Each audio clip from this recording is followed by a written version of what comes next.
Imagine this: you're sitting in a quiet church on a peaceful Sunday morning, surrounded by your community, when suddenly everything shatters. That's exactly what happened just days ago in Grand Blanc Township, Michigan, at a Church of Jesus Christ of Latter-day Saints. What began as a routine worship service turned into a nightmare within seconds. At 10:25 a.m., a man drove his vehicle straight into the building, burst through the doors, and opened fire with an assault rifle. The sound of gunfire erupted, followed by chaos, panic, and flames. By the time it was over, 4 people had lost their lives. 8 others were wounded, 1 critically, and the entire church was reduced to ashes. The first officers arrived in under 30 seconds, a testament to how quickly this horror unfolded.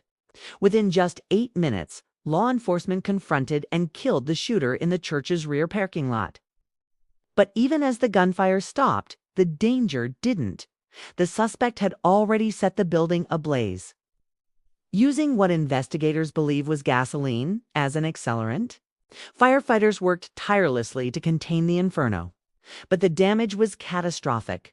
The church, a place of peace and prayer, was declared a total loss. Eyewitnesses described scenes that are hard to fathom. Paula Mazer, who was inside during the service, recalled hearing a massive crash as the doors were blown inward. Everything after that was chaos, she said. She and others ran outside only to find the gunman still firing. 3 bullets struck the car she and a friend had jumped into, one grazing her friend's hand.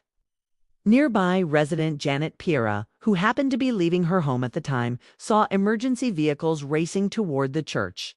Drawn by the commotion, her family ended up in the parking lot, where they encountered a scene straight out of a war zone. There were bodies lying on the sidewalk, she said. There was one lying in the back of somebody's truck that had just gotten shot, maybe a couple times in the leg.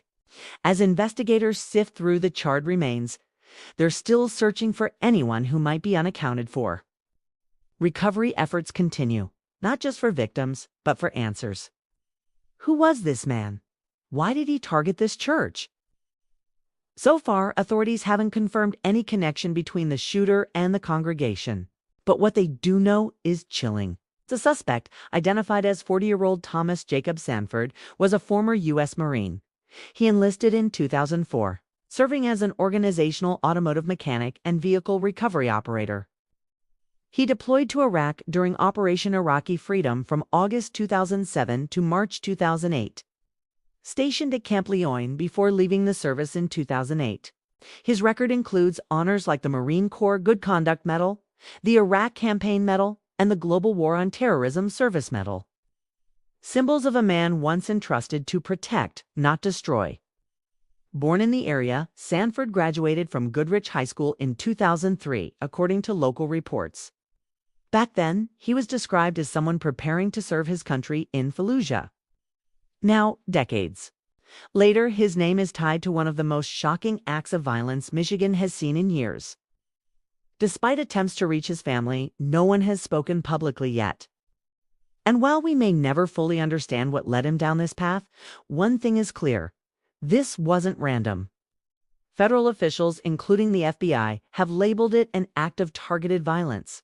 The Bureau of Alcohol, Tobacco, Firearms, and Explosives is also involved.